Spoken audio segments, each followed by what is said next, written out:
মেয়ের বউ আর সংসারে আপনাদের সবাইকে স্বাগতম। আসসালামু আলাইকুম। আমি বলতেছি ঠাকুরগাঁ থেকে। 20 দিন পরে আমি আবারও ফিরে আসলাম আপনাদের মাঝে। মনে ভাবছিলাম এটা যেহেতু আমার নতুন চ্যানেল, তাই এটাতে আমি অনেক সময় দিব। দিকে এলোমেলো হয়ে গেল, সময় দিতে পারলাম না। সময় না দেওয়ারও অনেক কারণ আছে।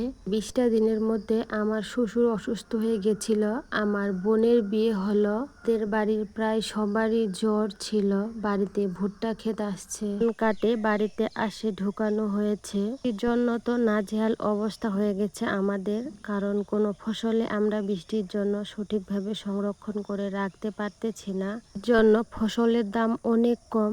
এই দামে বিক্রি করলে আমাদের তো পুরাই লস। শুধু আমাদের না, যারা যারা বিক্রি করবে তাদেরও লস হবে। আল্লাহ তাআলার অশেষ রহমতে রৌদ্রতে সব ফসলগুলাই প্রায় ঘরে রেখেছি। আবার বেশি রৌদ্র হলে সবগুলা বের করে রোদে শুকাইতে হবে। এটা আর কি ডাবল ঝামেলা হয়ে গেল আমাদের জন্য। আমরা কৃষকেরা একটু সুখের জন্য অনেক পরিশ্রম করি। পরিশ্রম করার পর যখন দেখি যে না, আমাদের এই পরিশ্রমে পুরাই জল, তখন মনটা না অনেক খারাপ হয়ে যায়। কতটা খারাপ হয় সেটা বলে বোঝাইতে পারবো না। আমি সকালবেলা ঘুম থেকে উঠে আজকে ভয়েস দিতে বসেছি, যার কারণে সকালবেলায় অনেক রকম ঝিঝি শব্দ শোনা যাচ্ছে ভয়েসের মধ্যে। আমি আন্তরিকভাবে দুঃখিত। তো গ্রামের বউ, তাই আমি চেষ্টা করেছি আমার দৈনন্দিন জীবনের সমস্ত ব্যস্ততাগুলো তুলে ধরার। জীবন যেমন সহজ সরল, তেমনি এখানে অনেক পরিশ্রমও আছে। আমি আপনাদের দেখানোর চেষ্টা করেছি আমরা কিভাবে ভুট্টা সংরক্ষণ করি, একদম জমি থেকে তোলা পর্যন্ত। মেশিনে ভাঙতে কিন্তু অনেক লোকের প্রয়োজন হয়। আমাদের যেহেতু অল্প পরিমাণে ভুট্টা, তাই আমাদের আর বাড়তি কোনো মানুষের প্রয়োজন হয়নি। আমরা বাড়ির মানুষগুলাই সম্পূর্ণ কাজটা করে নিয়েছি।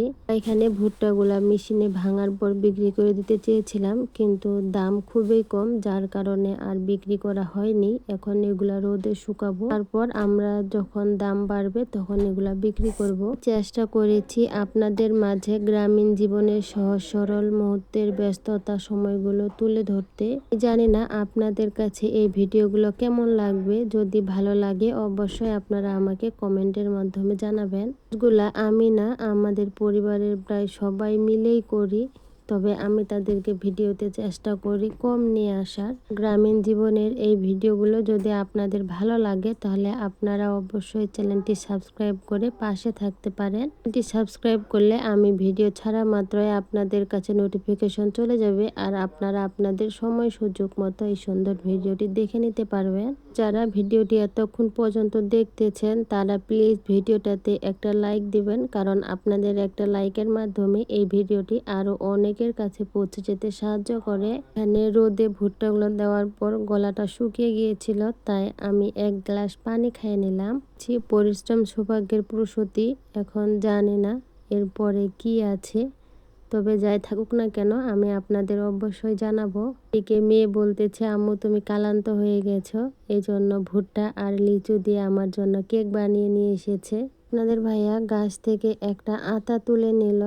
আমরা নিচ থেকে মনে করছিলাম কালার দেখে আতার যেটা পেকে গেছে, কিন্তু পাকেনি, এখনো অনেক কাঁচা আছে।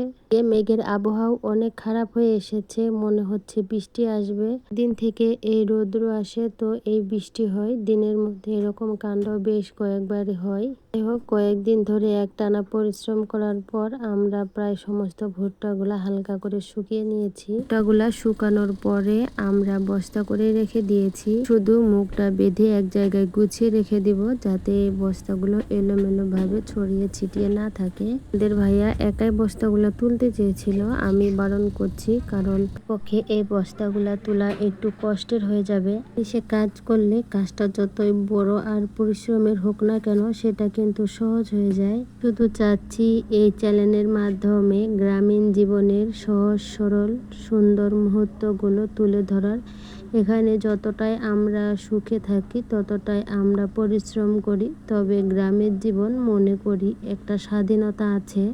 এই ভিডিওর চিত্রগুলো দেখে কেউ কিন্তু খারাপ কোনো মন্তব্য করবেন না। শুধু আমাদের গল্প না, এরকম গল্প প্রত্যেকটা গ্রামের বইয়ের আমরা আস্তে আস্তে করে একটার পর একটা বস্তা খুব সুন্দর করে গুছিয়ে নিচ্ছি। যাই হোক, অনেক কথা বললাম। কথা বলার মাঝে যদি কোনো ভুল করে থাকি তাহলে অবশ্যই ক্ষমা সুন্দর দৃষ্টিতে দেখবেন। যেহেতু একদমই নতুন, তাই আশা করব আপনারা সবাই আমার পাশে থাকবেন। প্রতি ভিডিও দেখার আমন্ত্রণ জানিয়ে আমি এখানেই শেষ করলাম। সবাই ভালো থাকবেন, সুস্থ থাকবেন। আসসালামু আলাইকুম।